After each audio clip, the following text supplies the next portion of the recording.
Éducation maintenant, les centres d'éducation aux technologies appropriées au développement n'existent nulle part ailleurs qu'en Polynésie. Ces établissements que l'on appelle les CETAD, il y en a 15 implantés sur 9 îles de 4 archipels. Ils ont fait leur preuve contre le décrochage scolaire.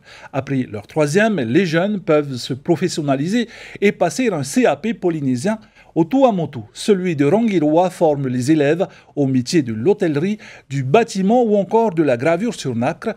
C'est le dossier de la semaine. Il est signé Noémie Chetrit. À Rangiroa, le CETAD de Tiputa a plus de 20 ans. Dans cet établissement, de l'autre côté de la passe de l'atoll, une quarantaine de jeunes de 13 à 18 ans préparent leur CAPP, le certificat polynésien d'aptitude professionnelle. Des jeunes jusqu'alors en difficulté scolaire. On a toujours des élèves qui décrochent. Bon, certains ont décidé qu'à 16 ans, l'école s'arrêtait pour eux et qu'ils arrêtaient l'école.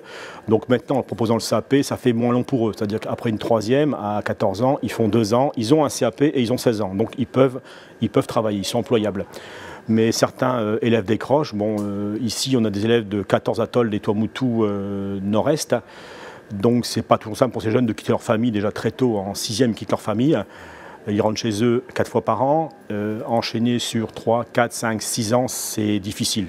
Au bout de 2 années de formation, les élèves peuvent passer le CPAP polyvalent du bâtiment, le CPAP petite et moyenne hôtellerie ou le CPAM certificat polynésien des métiers d'art, gravure sur nacre. On a récupéré déjà pas mal d'élèves qu'on sentait partir, qui allaient dire bon, moi j'arrête l'école, mais le fait de proposer ces CAP, de dire voilà c'est pour 2 ans, minimum, 2 ans ça va assez vite, on arrive à les récupérer. Et en plus, le fait de leur poser des métiers manuels, bon, comme le bâtiment, comme gravure sur nacre ou bien le métier de l'hôtellerie, ça les remet souvent en selle. Et on a des enfants vraiment qui ont progressé sur le comportement, sur la façon de voir les choses, de belle façon. Au programme donc, des cours variés comme ceux de gravure sur nacre. 6 élèves apprennent leur métier avec assiduité. Tout d'abord, on fait de la théorie sur papier pour faire des croquis, pour faire des modèles. Et ensuite, on attaque sur la gravure sur nacre.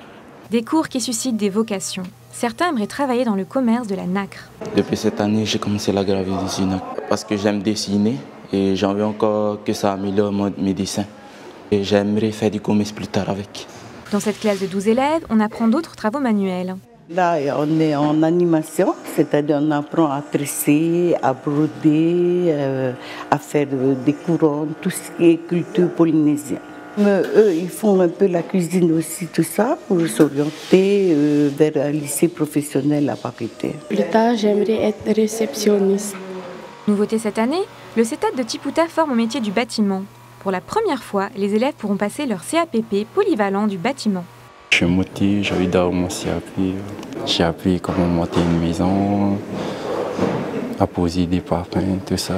Plus tard, j'aimais bien travailler dans le bâtiment.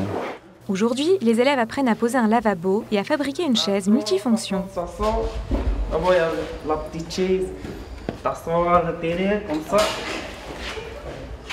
Il y a aussi la grande chaise, comme ça. Et en moyenne.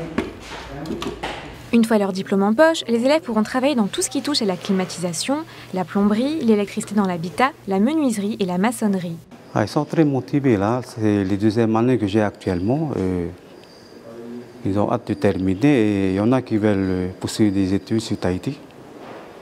Et 1 ou 2, ils veulent faire l'armée. De par leur diversité et leur aspect pratique, toutes ces formations professionnalisantes du CETAD permettent aux élèves des îles de continuer l'école, au moins jusqu'à 16 ans.